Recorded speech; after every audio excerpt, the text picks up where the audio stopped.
Imbas kebijakan tarif Donald Trump, pemerintah pastikan akan mencari pasar alternatif untuk ekspor Indonesia.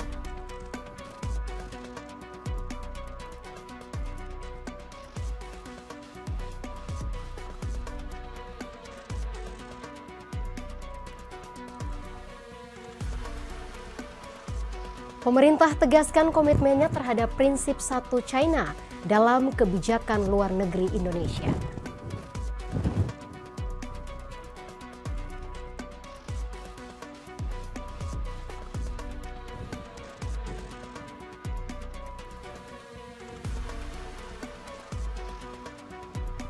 Harga emas dunia terus melesat ke posisi $3.475 AS per troy ounce.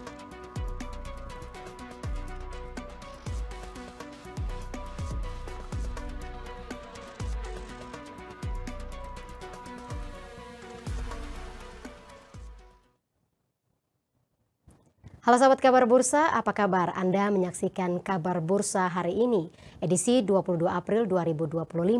Menyajikan berita terkini, informasi pilihan, serta rekomendasi saham. Bersama saya, Maria Rahuhalek. Kita jelang kabar bursa hari ini selengkapnya.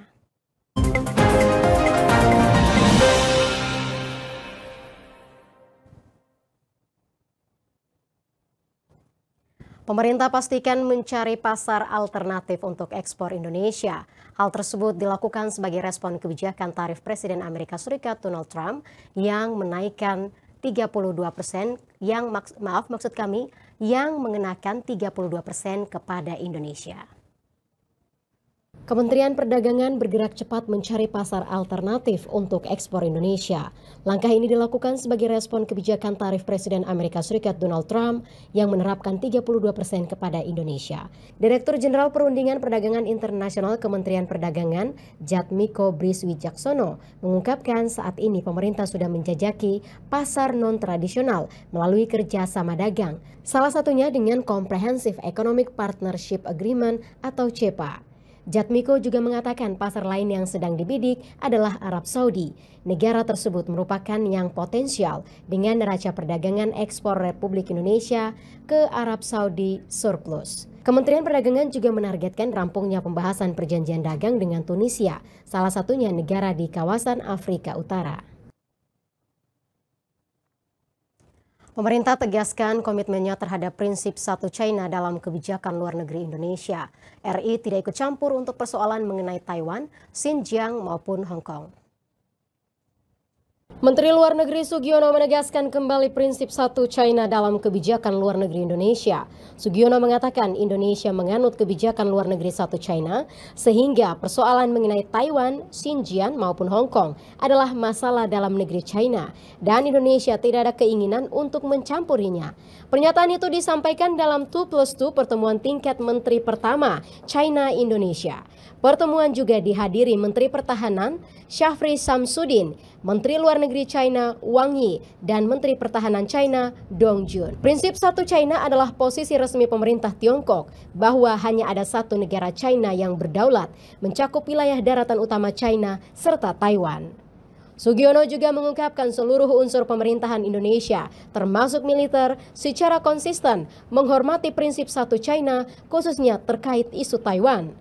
Pertemuan kali ini merupakan kelanjutan dari kerjasama Presiden Prabowo Subianto dengan Presiden China Xi Jinping pada 9 November 2024. Kala itu kedua negara mencapai kesepakatan akan bekerja sama di 5 pilar yaitu politik, ekonomi, pertukaran masyarakat, maritim, dan keamanan. Amerika Serikat masih menjadi penyumbang surplus neraca perdagangan tertinggi bagi Indonesia. Pada Maret 2025, Indonesia kembali mencatatkan surplus neraca perdagangan. Kepala Badan Pusat Statistik BPS Amalia Adininggar Widyasanti mengungkapkan, Indonesia mencatatkan surplus neraca perdagangan non-minyak dan gas dengan Amerika Serikat sebesar 1,98 miliar dolar Amerika Serikat pada Maret 2025. Surplus tersebut bahkan meningkat bila dibandingkan Februari 2025 yang hanya sebesar 1,57 miliar dolar Amerika Serikat. Amalia juga mengatakan pencapaian ini memperpanjang tren positif perdagangan luar negeri Indonesia. Pada kuartal 1 tahun 2025, ekspor Indonesia ke Amerika Serikat masih menunjukkan tren positif. Komoditas unggulan yang diekspor selama Januari hingga Maret 2025 mencakup mesin dan perlengkapan elektrik dengan nilai ekspor mencapai 1,22 miliar dolar AS atau 16,71% dari total ekspor ke Amerika. BPS juga mencatat hampir seluruh komoditas ekspor ke Amerika Serikat mengalami pertumbuhan yang signifikan dibanding periode yang sama tahun lalu. Indeks harga saham gabungan atau IHSG ditutup naik tajam sebesar 92,29 poin atau 1,43% ke level 6.538,2 pada penutupan perdagangan Selasa 22 April 2025. Kondisi ini melanjutkan penguatan dalam 3 hari beruntun. Pada penutupan hari ini 371 saham terpantau naik, 220 saham turun, 220 saham turun harga dan 210 saham tidak bergerak. Total nilai transaksi di bursa hari ini mencapai 9,74 triliun rupiah dengan volume perdagangan mencapai 17,56 miliar lembar saham dan frekuensi sebanyak 1.090.000 kali. Sebagian besar sektor saham menguat, penguatan terbesar terjadi pada sektor energi 3,3%, diikuti penguatan di sektor barang baku 3,2%, sedangkan pelemahan terjadi pada sektor barang konsumsi primer sebesar 1,2%. Sektor teknologi 0,4% dan sektor kesehatan 0,3%. Pasar saham cenderung bergerak hati-hati jelang keputusan rapat Dewan Gubernur Bank Indonesia. Ada kecenderungan Bank Indonesia menahan suku bunga yang membuat IHSG bergerak terbatas. Lantas seperti apa analis melihat pergerakan ini? Untuk membahasnya langsung saja kita bergabung bersama Head of Research Retail MNC Sekuritas, Herditya Wicaksana. Halo, selamat sore Pak Didit. Halo, selamat sore Mbak. Pak Didit, apa kabar Pak? Ya, baik-baik saja Mbak. Ya, baik ini Pak Didit, kita langsung saja. Ini sebenarnya bagaimana rangkuman pergerakan IHSG untuk hari ini Pak? Terutama kan arah pasar yang sedang menanti keputusan suku bunga dari Bank Indonesia sendiri Pak. Oke, kalau kita lihat memang pergerakan IHSG hari ini menguat relatif cukup signifikan ya, 1,43% untuk pergerakan dari IHSG sendiri dan telah menembus dari area resisten yang berada di area 6.510 dan disertai dengan adanya peningkatan volume pembelian. Kami melihat memang penguatan IHSG ini masih berada di tengah perang dagang dan di mana untuk berada di tengah bursa global yang relatif bergerak mix ya semalam dan hari ini juga. Dan kemudian kami melihat memang adanya dua pendorong yang bergerak di IHSG sendiri, di mana dari sektor IDX Energy sendiri dari batu bara, ini kami melihat memang menguat cukup signifikan 3,37%, di mana dari sektor ini juga didukung dengan adanya royalti batu bara dari PP nomor 18 tahun 2025 dan juga dari IDX Basic Material, di mana memang emiten-emiten dengan dasar emas memang bergerak juga cukup menguat ya, dan ini juga didukung dengan penguatan harga emas yang sedang bergerak menguat juga hari ini dan selalu membentuk all-time high-nya.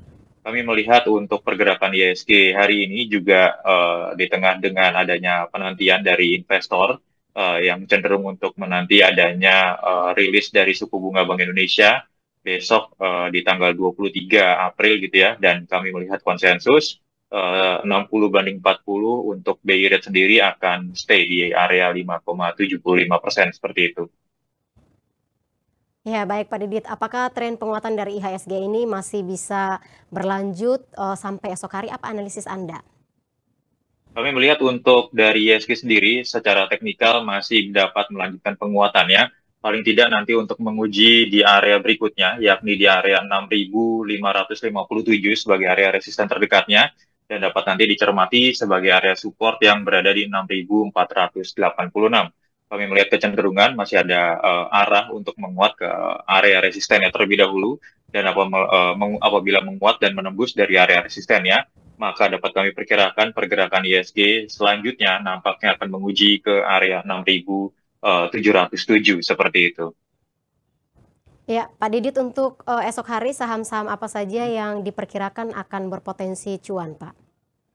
Oke, kalau kami melihat secara teknikal kami memiliki 4 rekomendasi saham, di mana yang pertama ada Dewa untuk speculation buy, nanti untuk area target di 120 sampai 128, dan dapat dicermati area stop loss yang berada di 107. Kemudian yang kedua ada Era untuk buy on weakness, di mana targetnya 446 dan 462, dengan area stop loss yang berada di 364. Dan yang ketiga ada LSIP untuk buy on weakness. Ini juga cukup menarik. Beberapa periode belakangan ini saham-saham emiten sawit juga bergerak menguat gitu ya. Dari LSIP sendiri nanti targetnya berada di 1135 sampai 1165 dengan area stop loss yang berada di 1020. Dan kemudian yang terakhir ada TINS untuk speculation buy, di mana target price-nya berada di 1095 sampai ke 1125 dengan stop loss yang berada di area 1005, seperti itu. Ya, baik Pak Didi, terima kasih untuk waktu serta analisis yang sudah dibagikan kepada sahabat kabar bursa pada sore hari ini, Pak. Sehat selalu ya, Pak. Baik, ya terima kasih banyak Mbak, sehat selalu. Rally harga emas terus berlanjut, saham PT Aneka Tambang semakin berkilau dengan ekspektasi pertumbuhan laba di atas 40% secara tahunan. PT Sawit Sumber Mas Sarana Tbk akan membagikan dividen tunai sebesar 450 miliar rupiah atau 47,24 rupiah per saham. Dan PT Harta Dinata Abadi meluncurkan obligasi berkelanjutan 2, tahap 2 dengan tawaran bunga tetap sebesar 7,60% berjangka waktu 3 tahun. Saham PT Aneka Tambang mendapat keuntungan dari rally harga emas yang terus melonjak, didorong oleh kombinasi faktor global, mulai dari resiko resesi global, ketidakpastian geopolitik di Timur Tengah dan Asia Timur, hingga pelonggaran kebijakan moneter dari Bank Sentral yang mendorong pelemahan indeks dolar Amerika Serikat.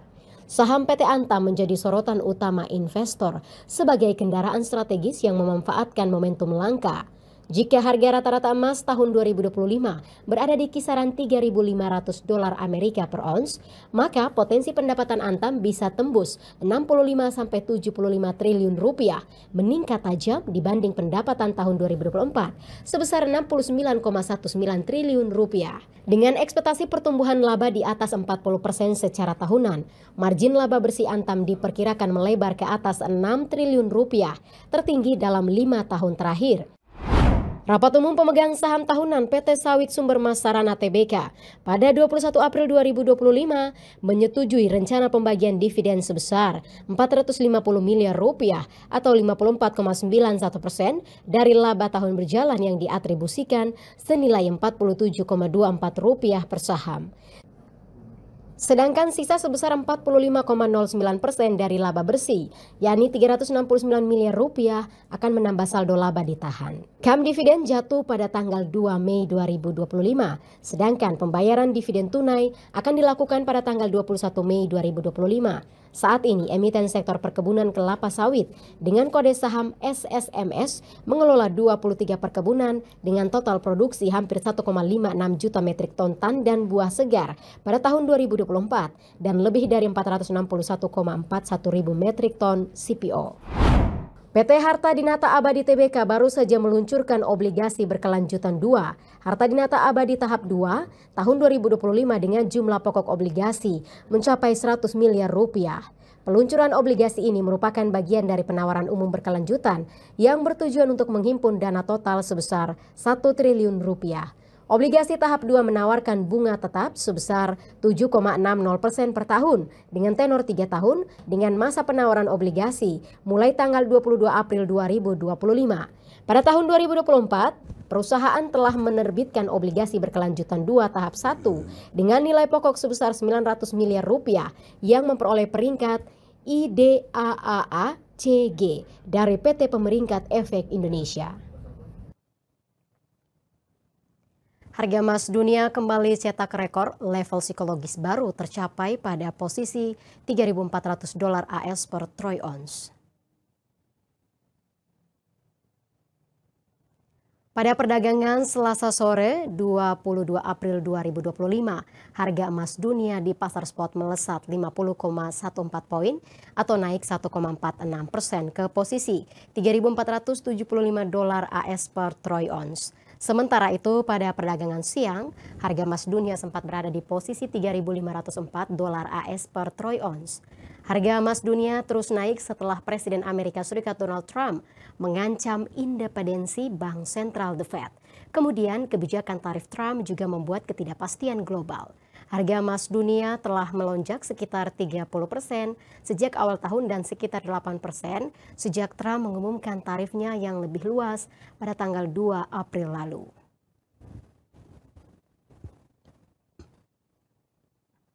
Memperingati Hari Bumi, portal kabarbursa.com memberikan pemahaman pilihan saham yang bisa jadi bentuk nyata keberpihakan kita terhadap lingkungan. Salah satu jalannya dengan mulai mengulik saham-saham ESG. Ini bukan sekedar tren hijau-hijauan, tapi langkah strategis buat jangka panjang. Lantas seperti apa ulasan kabarbursa.com? Langsung saja kita tanyakan pada asisten redaktur Muhammad Alpin Pulungan. Halo, selamat sore Alpin. Halo, selamat sore Maria. Ya, Alpin apa kabar? Alhamdulillah baik. Baik Alpin, ini kita langsung saja memperingati Hari Bumi ini, kira-kira saham apa saja yang bisa dikoleksi? Ya oke Maria, makasih. Jadi pernah nggak sih kita merasa sering keasikan gitu ya ngurusin cuan, tapi lupa sama bumi yang kita pijak. Nah, ini mumpung momen Hari Bumi di 22 April ya, yang kita bareng-bareng peringati.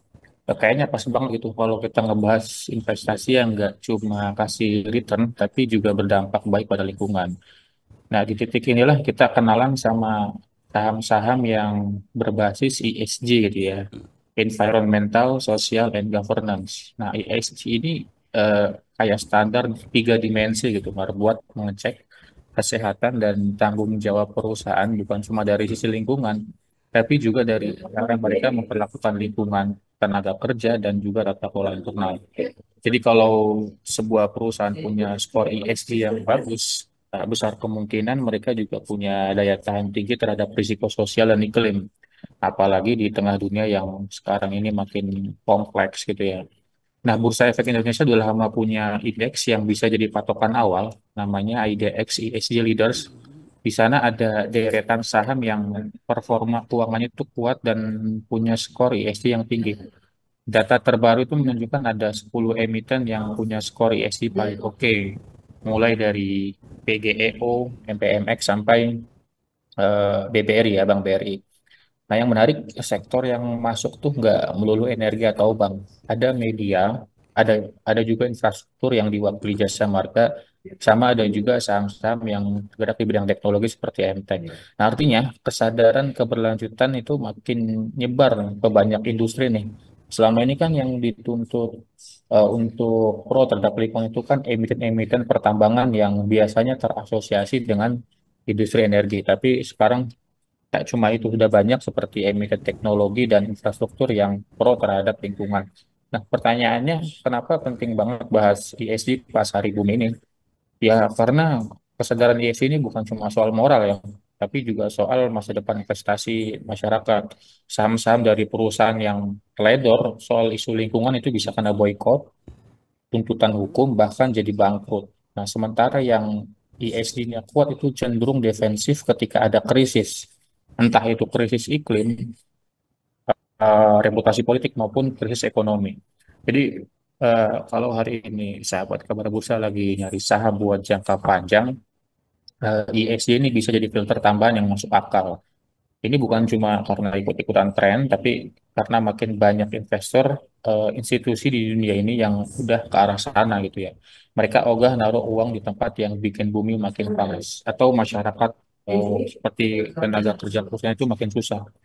Nah, oke, versi lengkap daftar saham ESG ini dengan skor tertinggi, penjelasan soal indeks ESG leaders dan tips memilih sahamnya bisa kalian baca di kabarbursa.com. Baik Alvin, selain informasi tadi, apa pilihan headline kabarbursa.com untuk sepanjang hari ini? Beberapa headline yang paling banyak dilirik pembaca hari ini punya vibe yang beda sama berita tadi ya, tapi eh, beda konteks. Pertama itu soal perdagangan karbon dan langkah strategis pemerintah di Hari Bumi. Kedua itu persidangan panas Bukalapak vs Harmas yang makin pelik.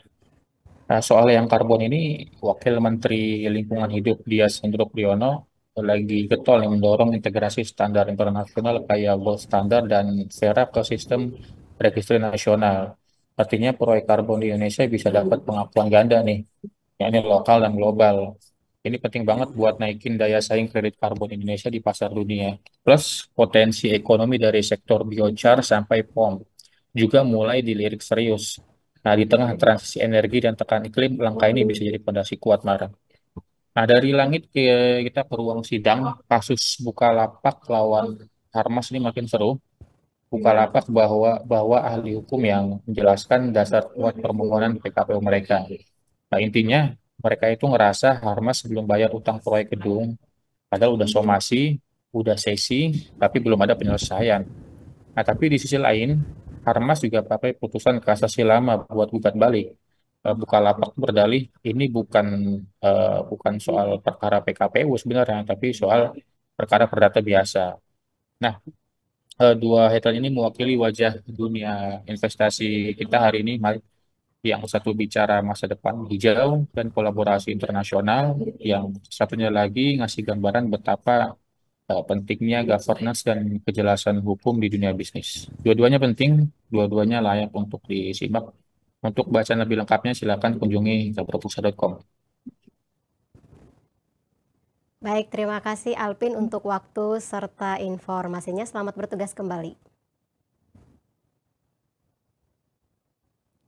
Dan sahabat, dialog bersama asisten redaktur tadi menjadi penutup kabar bursa hari ini. Terima kasih untuk kebersamaan Anda.